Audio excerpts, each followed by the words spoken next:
esteja com todos. Ele está no meio de nós. Proclamação do Evangelho de Jesus Cristo, segundo Marcos. Glória a vós, Senhor. Naquele tempo, Jesus subiu ao monte e chamou os que ele quis, e foram até ele.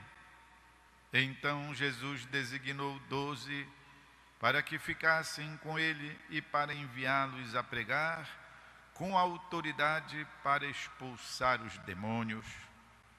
Designou, pois, os 12: Simão, a quem deu o nome de Pedro, Tiago e João, filhos de Zebedeu, aos quais deu o nome de Boanerges, que quer dizer filhos do trovão, André, Filipe, Bartolomeu, Mateus, Tomé, Tiago, filho de Alfeu, Tadeu, Simão, o cananeu, e Judas Iscariotes, aquele que depois o traiu. É palavra da salvação. Glória a vós, Senhor.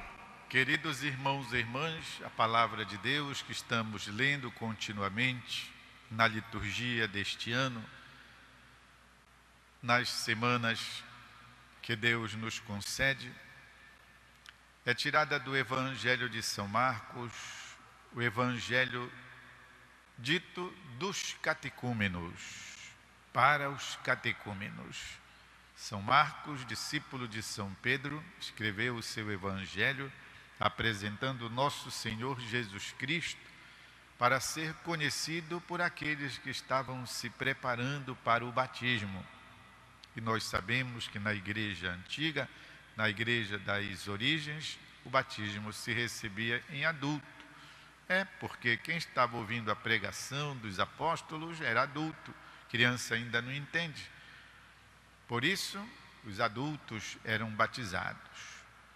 Depois, à medida em que eles se tornaram cristãos, e o batismo era coisa boa, quiseram também para as crianças que nasciam. Pois bem, São Marcos se preocupa em escrever um evangelho próprio para estas pessoas que estão se preparando, que estão abandonando, pois, o paganismo para conhecerem nosso Senhor Jesus Cristo, para aqueles que estavam plenificando o judaísmo, porque a plenitude do judaísmo, segundo Jesus, é acolher a Ele, o próprio Filho de Deus. Por isso é que ele diz para Natanael, naquela história da figueira, ele diz, quando viu Natanael vindo, disse: ali está um israelita autêntico, no qual não tem falsidade. E isso porque Jesus já previra o coração aberto de Natanael para acolher o Messias. Tanto que quando ele chega perto, ele se refere a Jesus dizendo: Rabi, Rabi, mestre. De onde então tu me conheces?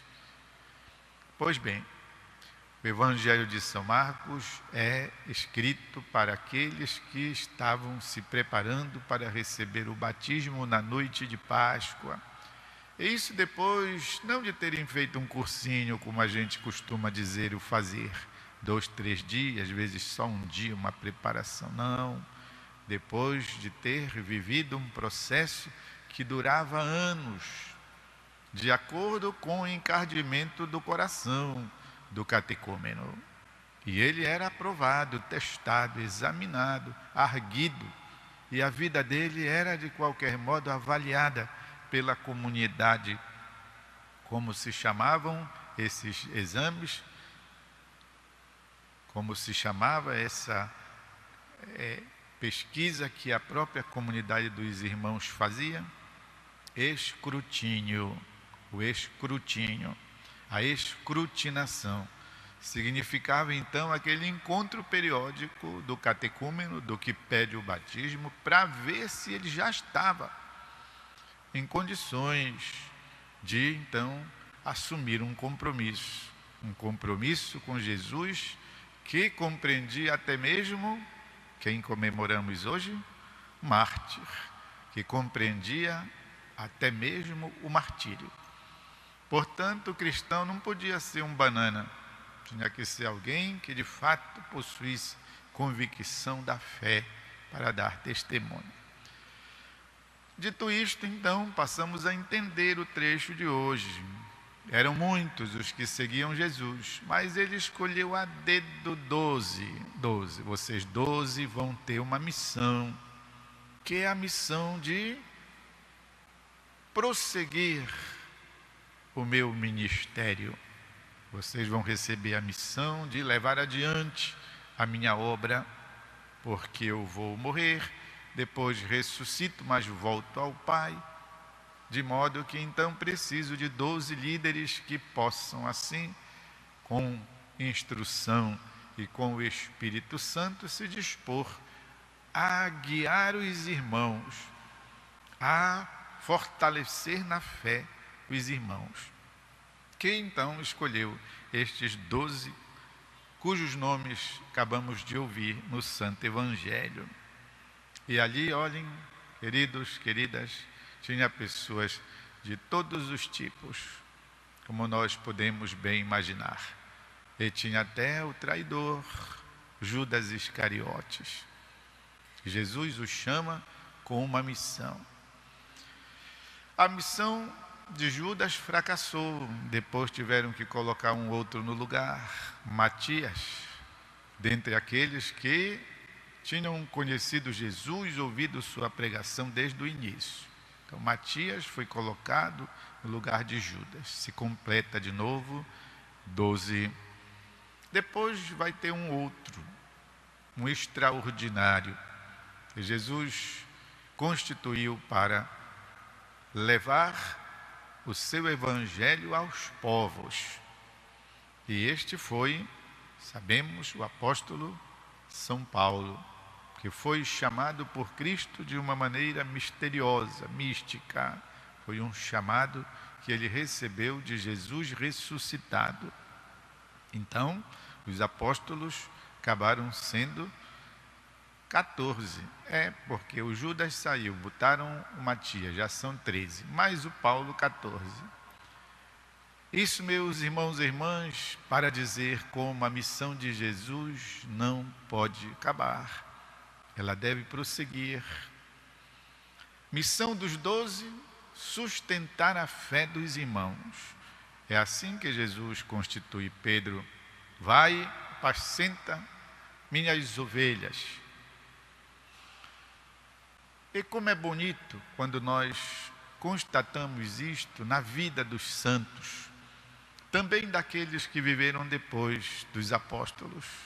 Sabemos que todos eles morreram martirizados, menos o Judas, que se enforcou, pobrezinho, e menos o João, que não morreu de martírio, morreu de velhice, pelo fato que ele desde a infância, desde a juventude, se dedicou ao Cristo.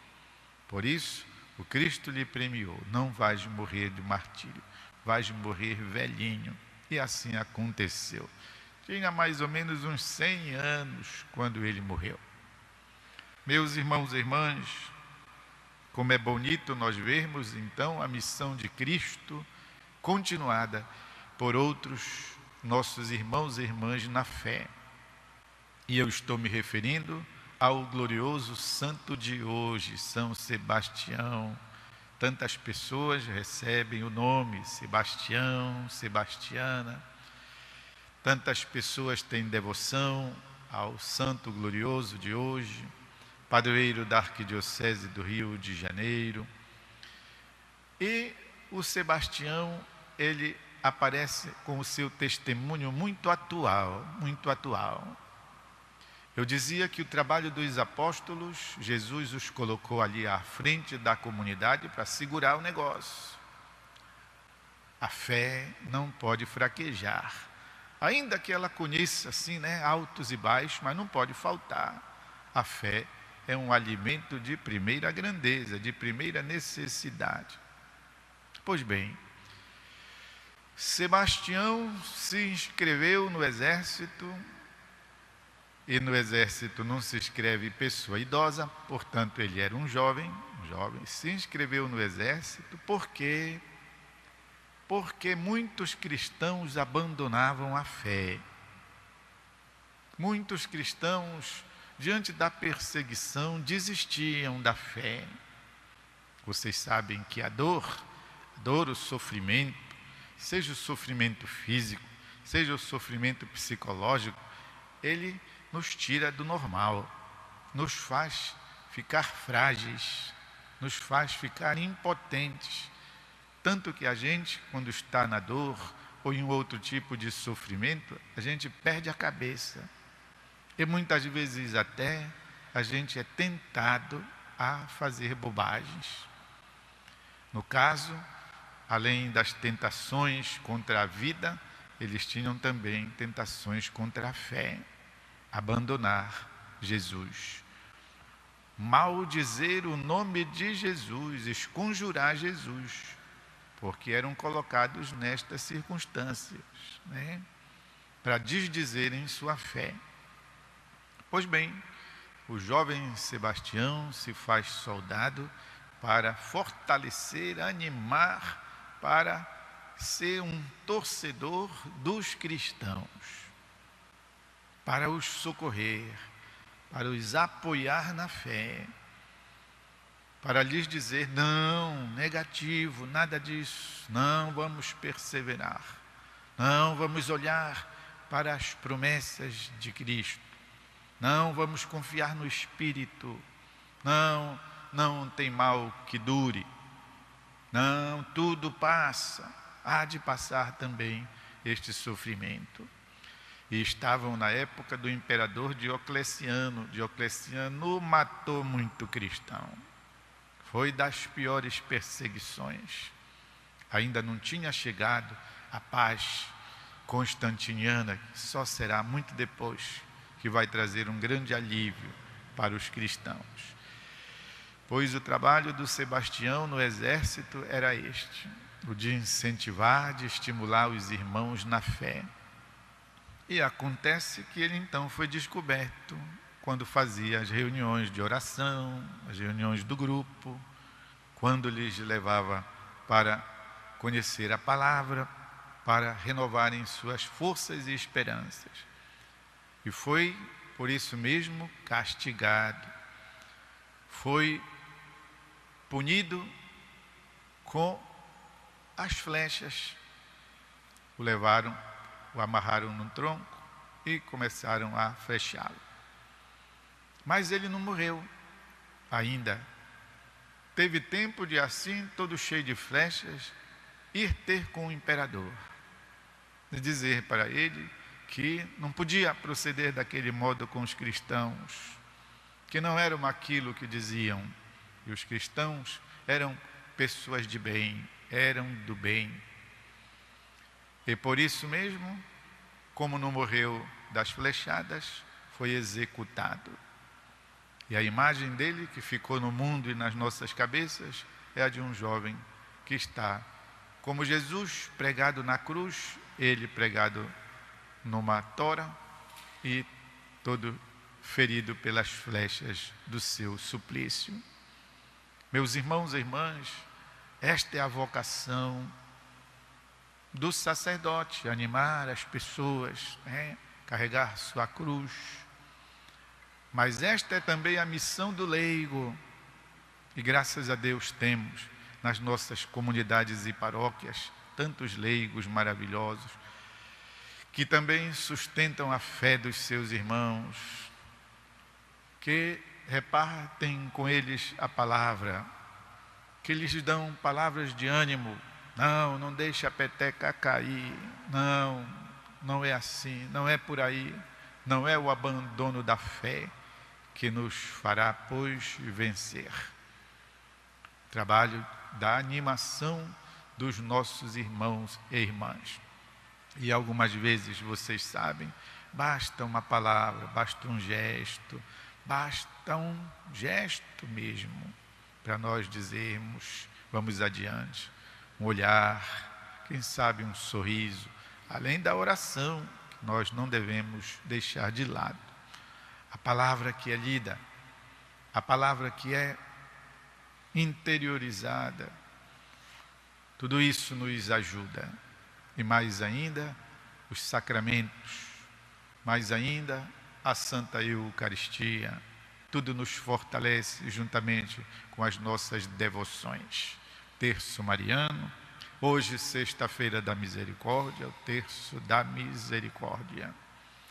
Como Sebastião, fortalecidos na fé, na esperança e no amor, por Jesus Cristo, queremos renovar, pois, nós também, a nossa missão de sustentadores da fé na caminhada de tantos nossos irmãos e irmãs. Eu vou dar agora um instante de silêncio, de modo que cada um possa colher alguma coisa de bom da palavra, do testemunho do santo e da mensagem de hoje.